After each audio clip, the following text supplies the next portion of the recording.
Hi friends, അങ്ങനെ നമ്മുടെ 10th പ്രിലിംസിൻ്റെ 3 ഘട്ടം എക്സാംസും കഴിഞ്ഞിരിക്കുകയാണല്ലേ. നമ്മുടെ എല്ലാവരുടെയും ഒരുപാട് കാലത്തെ ഒരു സ്വപ്നമാണ് കമ്പനി ബോർഡ് LGS എന്ന് പറയുന്നൊരു പോസ്റ്റ്. കാരണം എന്ന് പറഞ്ഞു കഴിഞ്ഞാൽ അതിൻ്റെ വാക്കൻസിയുടെ എണ്ണം തന്നെയാണല്ലേ. കുറേ പേരൊക്കെ എക്സാം ഈസി ആണെന്ന് പറയുന്നുണ്ട്, കുറേ പേരൊക്കെ എക്സാം ടഫാണെന്ന് പറയുന്നുണ്ട്. ഇപ്പം നിലവിൽ 3 ഘട്ടം എക്സാമാണ് കഴിഞ്ഞിട്ടുള്ളത്. ഒന്ന് ക്യാൻസൽ ചെയ്ത എക്സാം കൂടെ ഉണ്ട്. ഇനി അത് ഓഗസ്റ്റ് 22-ാം തീയതിയാണ് നടക്കാൻ പോകുന്നത്. അതും കൂടെ കഴിഞ്ഞാൽ മാത്രമേ നമുക്ക് ഫൈനലായിട്ടുള്ളൊരു കട്ട് ഓഫ് പ്രഡിക്ഷൻസ് ഒക്കെ കറക്റ്റായിട്ട് പറയാൻ സാധിക്കുള്ളൂ. ഇപ്പം 3 എക്സാംസ് നടന്നതിൽ കുറച്ച് കമ്പാരിറ്റീവ്ലി പറയുകയാണെങ്കിൽ സ്റ്റേജ് 1 ആണ് അത്യാവശ്യം ടഫായിട്ട് തോന്നിയൊരു എക്സാം. ഇപ്പം നമ്മൾ PSC പഠിക്കുന്ന ഒരു ഉദ്യോഗാർത്ഥിയുടെ യൂട്യൂബ് തുറന്നു കഴിഞ്ഞാൽ ഫുള്ളും നമുക്ക് കാണാൻ സാധിക്കുന്നത് കട്ട് ഓഫ് പ്രഡിക്ഷൻസിൻ്റെ ഒരു കുറേ വീഡിയോസാണ് അല്ലേ. അതിൽ പലരും പല കട്ട് ഓഫാണ് പറയുന്നത്. ചിലർ പറയുന്നു 50-ന് മുകളിലോട്ടവർക്ക് പഠിച്ചു തുടങ്ങാം, ചിലർ പറയുന്നു 60 എബവ് ഉള്ളവർക്ക് പഠിച്ചു തുടങ്ങാം, ചിലർ പറയുന്നു 70 എബവ് ഉള്ളവർക്ക് പഠിച്ചു തുടങ്ങാം. ഇപ്പം ഞാൻ എക്സാം എഴുതിയത് ഫസ്റ്റ് സ്റ്റേജിലാണ് എക്സാം എഴുതിയത്. അത്യാവശ്യം നല്ല ടഫ് തന്നെയായിരുന്നു എക്സാം. അപ്പോൾ ഞാൻ അതിൻ്റെ എക്സ്പീരിയൻസ് പറഞ്ഞൊരു വീഡിയോ ചെയ്തിട്ടുണ്ടായിരുന്നു. അതിൽ കുറച്ച് പേര് കമൻറ്റ് ചെയ്തിട്ടുണ്ടായിരുന്നു, എനിക്ക് ഇത്ര മാർക്ക് ഉണ്ട്, ഇനി ഞാൻ മെയിൻസിന് വേണ്ടിയിട്ട് പഠിച്ച് തുടങ്ങണമെന്നൊക്കെ ചോദിച്ചിട്ട് ഒരു 2-3 ആൾക്കാർ ഇങ്ങനെ മെസ്സേജ് ചെയ്തിട്ടുണ്ടായിരുന്നു. ആദ്യമേ പറയട്ടെ, നമ്മളിപ്പോൾ ഒരു എക്സാം എഴുതി കഴിഞ്ഞു അല്ലേ. ഇനിയിപ്പോൾ ആ ഒരു എക്സാമിനെ കുറിച്ച് ആലോചിച്ച് അതിൻ്റെ കട്ട് ഓഫ് എത്രയായിരിക്കും, ഇനി ഞാൻ അങ്ങോട്ട് പഠിക്കണോ അല്ലെങ്കിൽ പഠിക്കണ്ടയോ, അങ്ങനെയൊന്നും ചിന്തിച്ചിട്ട് സമയം കളയാതെ എത്രയും പെട്ടെന്ന് നമ്മൾ ഫസ്റ്റ് മുതൽ തന്നെ വീണ്ടും പഠിച്ചു തുടങ്ങുക. നമ്മളിപ്പോൾ 10th പ്രിലിംസിന് പഠിച്ചിട്ടുണ്ടെങ്കിൽ അതൊക്കെ നമ്മൾ ഓൾറെഡി പഠിച്ചു കഴിഞ്ഞ ടോപ്പിക്സ് ആണല്ലേ. അപ്പോൾ അത് നമുക്ക് വീണ്ടും ഒന്നുകൂടെ പഠിക്കാനുള്ള ഒരു അവസരം ലഭിക്കുകയാണ്. അപ്പോൾ ഇനി വരാൻ പോകുന്ന ഒരു വലിയൊരു എക്സാമാണ് വില്ലേജ് ഫീൽഡ് അസിസ്റ്റൻ്റ് എന്ന് പറയുന്ന എക്സാം. അപ്പോൾ അതെന്ന് പറയുന്നത് അതിന് പ്രിലിംസോ അല്ലെങ്കിൽ മെയിൻസ് അങ്ങനെയല്ല, ഒറ്റൊരു എക്സാമേ ഉള്ളൂ. അപ്പോൾ പഠിക്കുന്ന ആൾക്കാർ എന്ത് ചെയ്യുന്നുണ്ട്, ഇപ്പോഴും പഠിച്ചുകൊണ്ടിരിക്കുന്നുണ്ട്.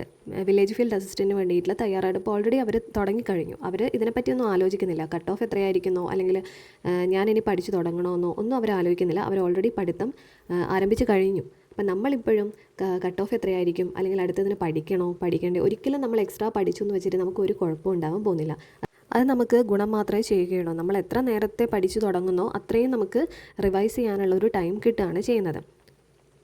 VFAയുടെ എക്സാം നമുക്ക് സ്റ്റാർട്ട് ചെയ്യുന്നത് സെപ്റ്റംബർ പകുതിയിലാണല്ലേ. അപ്പോൾ നമുക്ക് എല്ലാവർക്കും അറിയാം ഇനി ആകെ 1.5 മാസമേ കറക്റ്റായിട്ട് പറയാൻ വെച്ചാൽ ഉള്ളൂ. അപ്പോൾ അതിനിടയിൽ നമുക്ക് പ്രിലിംസ് അല്ല നമുക്ക് പഠിക്കാനുള്ളത്, നമുക്ക് മെയിൻസിനുള്ളൊരു ടോപ്പിക്സാണ് പഠിക്കാനുള്ളത്. അപ്പോൾ അത്രയും കവർ ചെയ്തെടുക്കാനുണ്ട്. അപ്പോൾ നമ്മളിങ്ങനെ കട്ട് ഓഫിനെ കുറിച്ച് ആലോചിച്ച് ടൈം കളയാൻ നമുക്ക് സമയമില്ല. അപ്പോൾ നമ്മൾ എന്ത് ചെയ്യണം, എത്രയും പെട്ടെന്ന് പഠിച്ച് തുടങ്ങണം.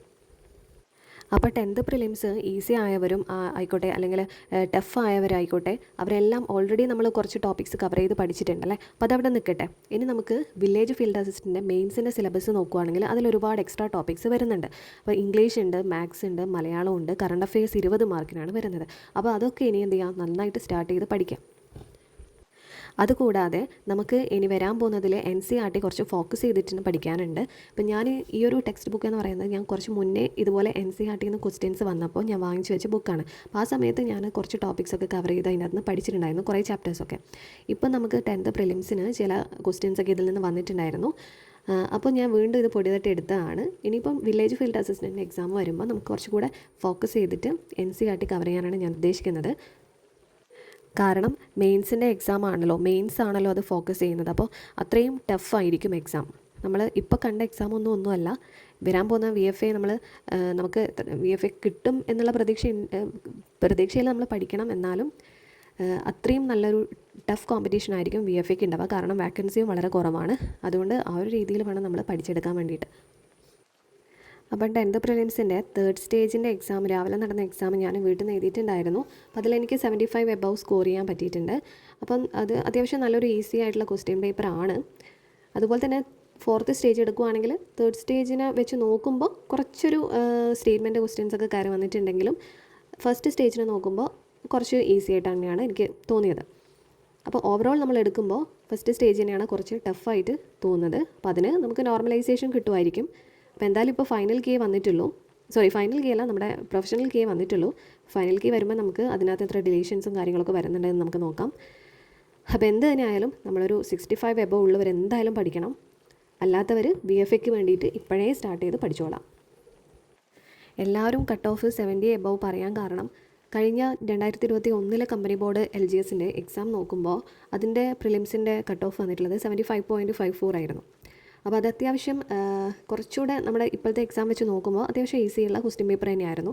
പക്ഷേങ്കിൽ ഇപ്പോൾ 2026 ആയപ്പോഴത്തേക്കും ക്വസ്റ്റ്യൻ പേപ്പറിൻ്റെ ആ ഒരു നിലവാരം കൂടിയല്ലേ, അത്യാവശ്യം ടഫ്നെസ് ഉള്ള ക്വസ്റ്റ്യൻ പേപ്പറുമാണ്. അതുകൊണ്ട് തന്നെ നമുക്ക് കഴിഞ്ഞ തവണത്തെ അത്ര കട്ട് ഓഫ് വരില്ല എന്ന് വിചാരിക്കാം. എന്തായാലും കഴിഞ്ഞ തവണ 75.54 ആയിരുന്നു. അതുപോലെ തന്നെ ബെവ്കോ എൽ ഡിക്ക് 80.33 ആയിരുന്നു കട്ട് ഓഫ് വന്നിട്ടുണ്ടായിരുന്നു. അപ്പോൾ കഴിഞ്ഞ തവണത്തെ വെച്ച് നോക്കുമ്പോൾ ഇപ്പോൾ എക്സാമിൻ്റെ ലെവൽ മാറിയിട്ടുണ്ട്. അതുപോലെ തന്നെ എന്താ പറയുക, നമ്മൾ എക്സാം എഴുതിയവരുടെ എണ്ണം, അതുപോലെ തന്നെ വാക്കൻസി, അതിൻ്റെ ഡിഫിക്കൽറ്റി, ഇതൊക്കെ നോക്കിയിട്ടായിരിക്കും കട്ട് ഓഫിൻ്റെ ഇത് വരിക.